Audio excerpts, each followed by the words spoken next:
You are listening to the Critical Mass Radio Show, Orange County's business talk show, focused on exploring topics of interest to CEOs who are leading middle market companies. With your host, Richard Franzi. Hello, and yes, you are listening to Orange County's longest running business talk show, and I am your host, Rick Franzi, and we have a great show planned for you today. Why, do you ask? Because this is one of our special shows where we feature a worthy Orange County-based nonprofit. Not only that, but we've got a great guest. Bonni Pomush is our guest, and she is the CEO of Working Wardrobes. Bonni, welcome to the show. Oh, thank you so much, Rick. It's such a pleasure to be here with this community of people who are interested. So thanks for the opportunity.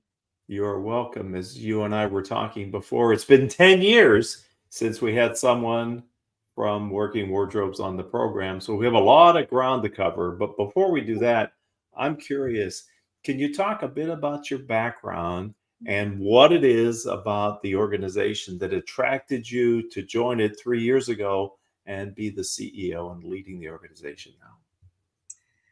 It feels like such an honor to be in people's lives in a way that catalyzes their power.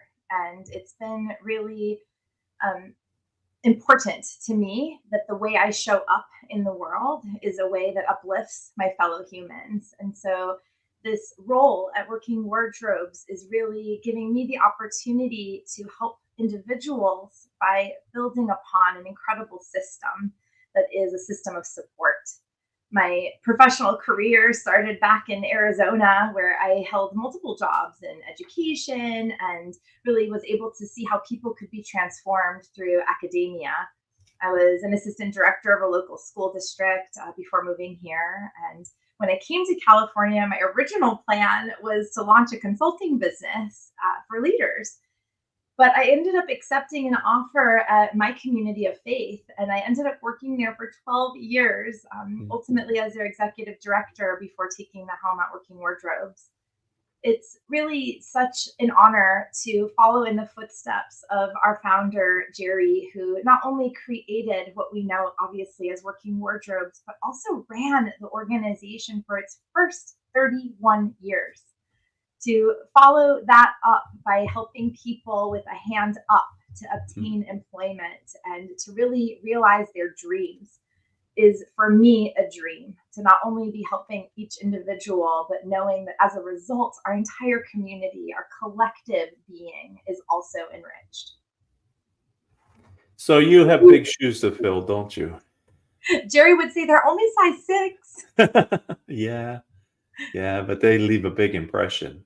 That's regardless of their size. So let's talk a bit about the name is very descriptive. I like that. Congratulations, Working Wardrobes. We get an idea about what you do, but that's only a part of what Working Wardrobes does. So maybe you could talk about what Jerry's vision was when she found the organization, and what is it today that you're doing, and what's the mission and vision for the organization?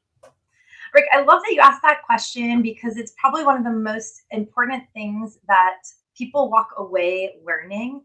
When we hear Working Wardrobes, you're absolutely right. We have an idea of what it is that we do, and we predominantly think about the clothes. Most people are shocked to find out that the styling, the wardrobing, the clothes are only 15% of the services that we provide to people on their employment journeys.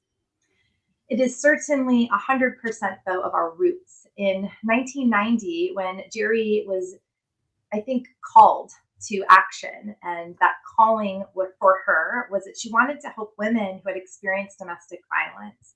And she wanted to create an opportunity for them to really increase their self-esteem by creating a physical transformation.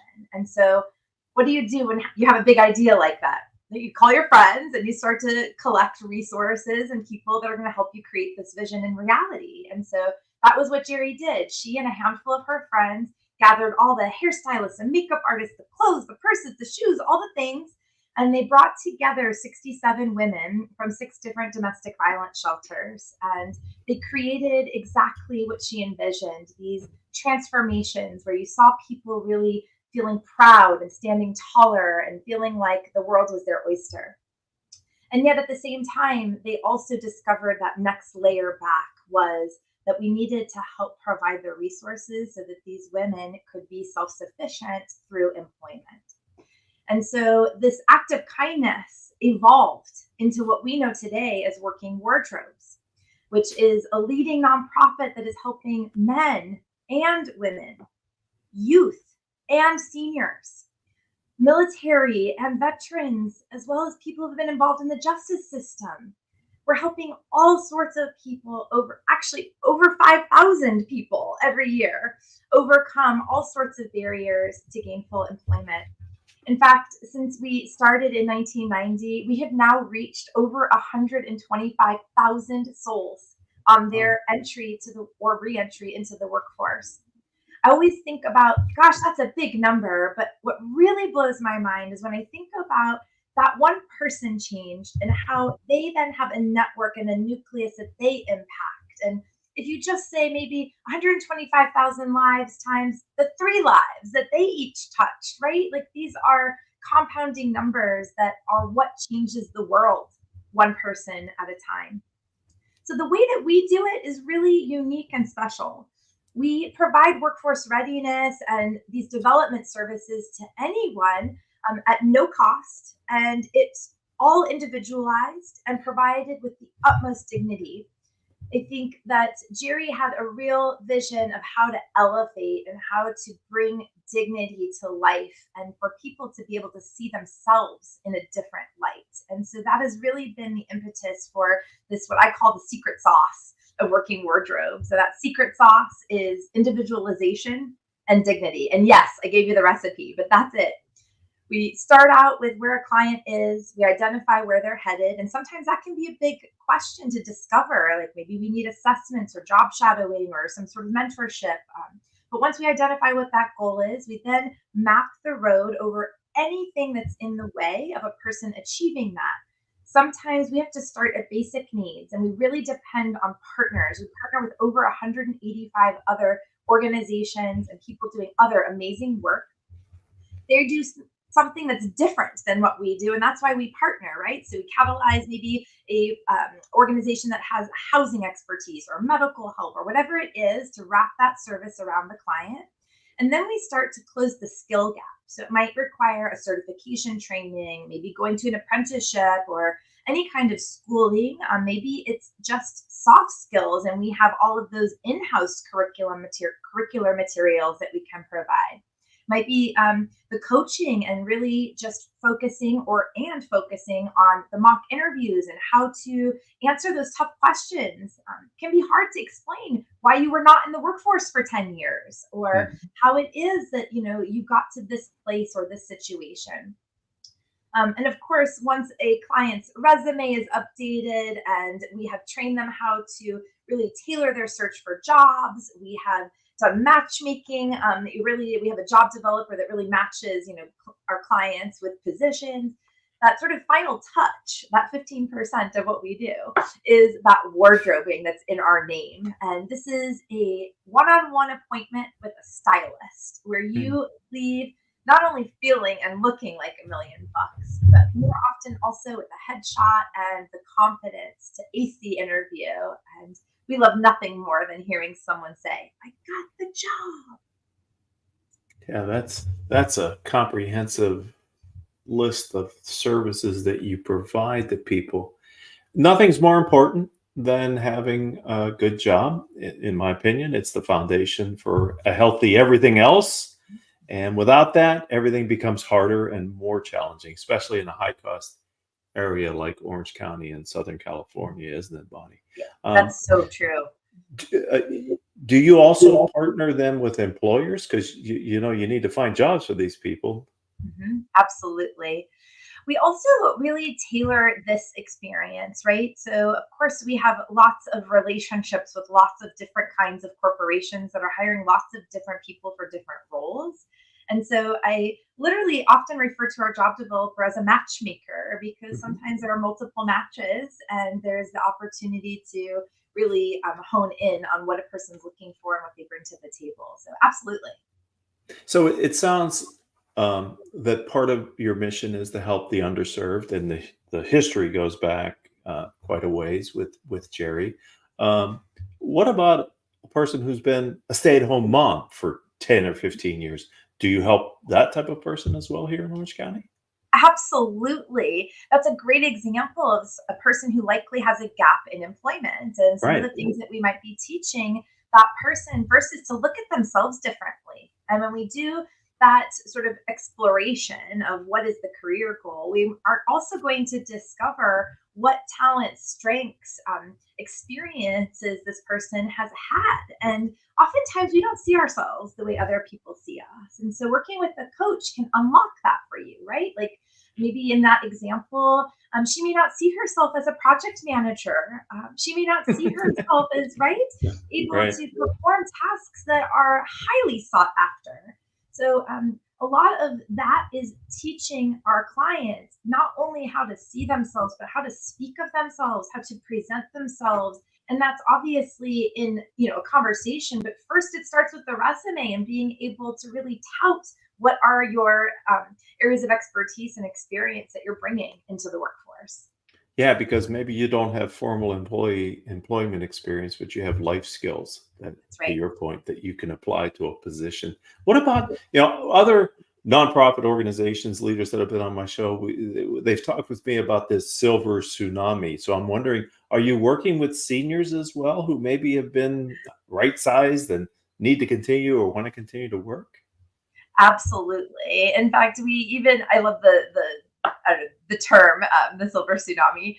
There was, you mentioned this high cost of living, right? And I think that this plus the pandemic really catapulted that need. We have helped so many people gain the skills. I'm thinking, first of all, we kind of take for granted at this point that we all know how to use a QR code, that we all know how to hop into WebEx and Zoom and Teams, right? But that was not always the case. And Working Right. Wardrobes was very helpful to our community members in this way, teaching computer skills and not just the basics, but how to get past that. At that point, it was to engage in life also and work. We also have people who are participating in our program, even in our ranks as our members of our team. We love our front desk ambassadors are sometimes working on increasing their typing skills and speed, or being able to learn better how to multitask, to answer the phone and talk to a person. And so there are opportunities throughout the organization for us to prepare our seniors for reentry to the workforce. But it can also even be to discover if entrepreneurialism is what their future Mm. holds. There was a whole boon of these solopreneurs that were coming out of the pandemic, right? We were home, we were able to be industrious at home, and then you could sell your wares on the internet. So we had an incredible volunteer who developed a 3-part course that was all about, do you have what it takes to be an entrepreneur? Do you even know what it takes to do that, right? Right. So the first class was not a scare tactic, but essentially discovering what that really means and is it for you? The second class was really then, what's the business plan? What's your niche? How do you, show up in the marketplace? And the third was how to operationalize those dreams. So you can see that we're very adaptable as different needs arise. That's fantastic. And that's a big need across all those demographics. And I'm so excited to have you and your organization back here on the program. You've had leadership experience, and I'm curious, in this role, Bonnie, as the CEO of Working Wardrobes, are there times when you've kind of felt isolated or alone because now you have the mantle of the CEO title? It's a great question. And I'm grateful that you're inviting this kind of vulnerability, because I don't think we really talk about this often. I think we know the ism that it's lonely at the top, but talking about it and what we're really doing about it are important conversations to have. For me, my answer in short is no, I don't feel alone or isolated, but I want to tell you why. When I came on the scene, I was not familiar or friendly or collegial with all of these nonprofit partners that I am now. But I made a very intentional decision immediately as I started this work. And that decision was, every person I started to talk with, I always study peak performers. I'm a strength-based leader. I want to see who's doing it and doing it really well. And I want to know and learn how are they doing it really well. And so my intention was to discover who are the peak performers that are leading nonprofits and to surround myself with them. Because what happens when you surround yourself with people who have different strengths than you, right? We are all elevated. So I was very intentional about asking everyone that I was in contact with about who are the really good CEOs. And I developed a list, Rick, and there were many people who had many tally marks, and that was clear to me that those were the peak performers. And then I surrounded myself by them. I invited them to come together and to be in community together to support each other. And it's been an incredibly, not just supportive, but healthy group of people to know that they know what it's like. There's a bit of shorthand there, but there's also a sincere desire to help uplift each other and to be resourceful to one another. I love that answer. I believe in the power of collective intelligence. And so working with peers in a vulnerable, transparent way can really accelerate your own growth as well as help others. Good answer. Didn't even expect it, didn't know it, but I love it. Okay, since we're on a roll here, Bonni, any business advice that you've picked up over the years, something maybe that you could share with our audience today?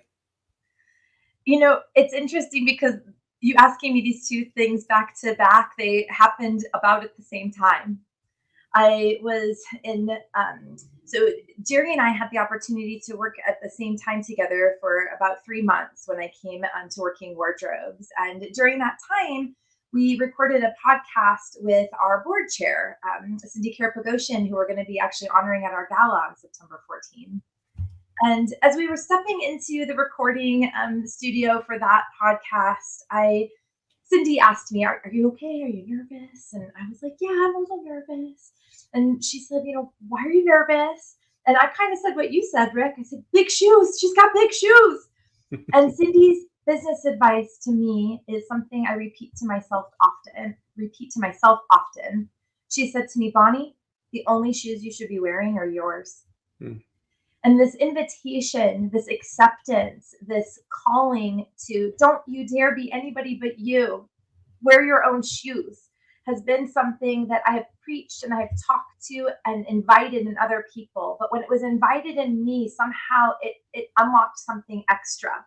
And it was this idea that no one is exempt from being themselves. And that each of us, in my opinion, have a responsibility to lean into the things that make us uniquely us, because those are our unique contributions to make in the world. The thing that makes me different is my secret sauce. And so that advice to just wear your own shoes means to me, lean into being you and how you uniquely show up in the world. And it's okay that it doesn't look like everybody else. What an empowering thought, right? Yeah. And scary. Right. And as a leader, employees and your people that in your organization need to know who you are. Yeah.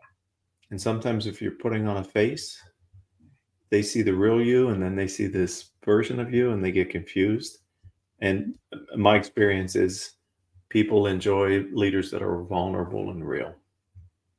So it's true. You know, I'm often accused of drinking too much coffee. And while I do love coffee, it is not the thing that energizes me. And frankly, I probably have too much energy and I'm not for everyone, and that's okay. But I know that that's one of my secret elements, is that I can light up a room with energy. And I don't mean like the physical lights, obviously. But that's been something that I've had to embrace about myself as well, that I'm going to come in with a lot. Here it is. Let's go. Right. I love that. And you're bringing it to the show today, which is really awesome. Okay, let's shift our focus just a click or two. Every organization's presented with challenges. Some are bigger than others, but I'm wondering, as the CEO of Working Wardrobes, is there a current challenge the organization is facing? And frankly, as the leader, what are you doing about it? I'm so glad you asked this question, Rick, because I think it will, I hope, invite a call to action, a calling like Jerry answered about what is it that we can do to help. The challenge that Working Wardrobes is facing right now is that more people need our services than what we have funding to provide. whenever someone needs help, we want our answer to be able to say, yes, let's get you everything you need right now. Mm-hmm. And without enough funding, that means we have to be more strategic about how we make the funds we do have go further. So one of the things that we're doing about it is really modernizing the infrastructure of working wardrobes. We've created so many efficiencies through technology platforms, automating processes. And I think in a nutshell, what I always say to our team is get the technology to do the things the technology can do so that the people are doing the things that only people can do. And that has been my call for 3 years. And we have made incredible strides in modernizing everything from our inventory system to our databases. Right now, we're in the process of updating our client database. And this is also going to allow us to have more longitudinal data. There are all these, I think about it like when you remodel a house, right? Like it looks so pretty at the end, but nobody's like, wait, I want to show you the pipes. Let me show you the insulation. How about the windows? Nobody wants to see that, right? Right. Yeah. But this is the stuff that makes the house actually valuable and built to last. It is so important to me that we build not only upon the incredible foundation that Jerry laid, but that we prepare working wardrobes for perpetuity. I want Orange County and all of Southern California, maybe even the entire nation, to have access to services that allow them to contribute their unique skills and talents in a way that not only supports themselves, but uplifts our entire community as a result. To do that, though, the challenge that we're facing is, like I said, more people need our services than we're able to provide. And sort of 2 ways that we're addressing it. One is modernizing the infrastructure, getting more efficient at what we're doing so that we can scale it. And the other piece is looking to you, your listeners, and creative folks all over to help support this incredibly, incredibly powerful mission. That is you must have anticipated my next question, which is, I know you have a gala coming up, and usually galas are great fundraising opportunities. Can you talk to us about your event? Oh, I would love to. I think Working Wardrobes galas are really something special. This year, we will be celebrating Infinite Horizons, the power of opportunities. And this gala will honor 2, we call them impact honorees, a person and an organization who have really answered that call to make a difference. We'll be honoring, I mentioned already, Cindy Carpagoshen, who served as our board chair for the last several years and really led the organization through significant transitions, including even the hiring of me. We'll also be honoring Edwards Life Sciences, who's an incredible partner of ours. And, we were talking earlier about this sort of the way that kind of relationship can really unlock all sorts of doors, whether it's an employment door for our clients, a training door for our clients, our staff, of course, a funding door, clothing pipeline. We always need clothes to be able to literally outfit our clients. So Edwards has really been not only a partner in all of those areas, but has also really invested their intellectual property in Working Wardrobes. They are in the manufacturing business, right? And so they've literally helped us apply lean manufacturing principles in our own warehouse. And I could go on and on, but this gala will honor these folks. We'll also honor several veterans. We have a ceremony that we do that is in concert with the Quilts of Valor Foundation, a nationwide foundation that is people who are quilting these really special quilts to be given and wrapped around a veteran as part of their healing journey. This ceremony always makes me weep because I think so profoundly how our freedoms are protected by individuals who raise their hand and say, I'll put my life on the line and make sure we have that. I don't know about you, Rick, but I don't have that in me. And the fact that other people do, I don't take that for granted, that I'm able to express my own freedoms here and today because of those brave souls. So that's an incredible piece of it. There's all the things that you would also expect. So there is a live auction, a silent auction. There's a delicious food. We're excited to be at the Hyatt Regency this year because they just renovated and it's a new opportunity to see a beautiful space. It'll be outdoors and indoors, all sorts of sort of celestial themed wares. So please, if you would like to join us, you're invited too. You can literally go to workingwardrobes.org and purchase tickets. If you can't come to the event, you can register to bid on the auction. If you would like to be a sponsor and really create those opportunities for our fellow humans, there are all sorts of opportunities for you to get involved, and it's not too late, but you got to do it really soon. That's right. It's not too late. It's perfect timing. You know what your calendar's like and what you're doing on September. What time of day on September 14th is it? 5:30 p.m. Okay. Well, there you go. Just after work, and sounds like a wonderful event. All right. So if someone would like to connect with you, say on LinkedIn, and then also remind us what you just said about how they can find Working Wardrobe online. Absolutely. Our website, I think, is the perfect place to start, workingwardrobes.org. I have to enunciate that S because some people like to drop the S. So we are plural wardrobes. On LinkedIn, you're welcome to connect with me. You can follow Working Wardrobes, which would be amazing. We're on LinkedIn, on Facebook, on Instagram. Of course, we're on YouTube. And our podcast is also the Rebuilding Careers podcast, which you can listen to in all the places that you do that. And Rick, I'd love to have you on the show. What else? I think that's it. Else? I forgot something. No, your LinkedIn profile and how they can find out more about your organization, and you nailed both of them. I told you, ladies and gentlemen, at the top of the show that we had a good one planned for you, and Bonni, you nailed it. You did not disappoint. Thank you very much for your time today. I really appreciate it. Thank you, Rick. And thank you to the audience. You're a part of Orange County's longest running business talk show.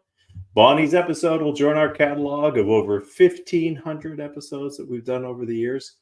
If you're an Orange County nonprofit leader or an entrepreneur and you have a story you'd like to share with our audience, it's super easy.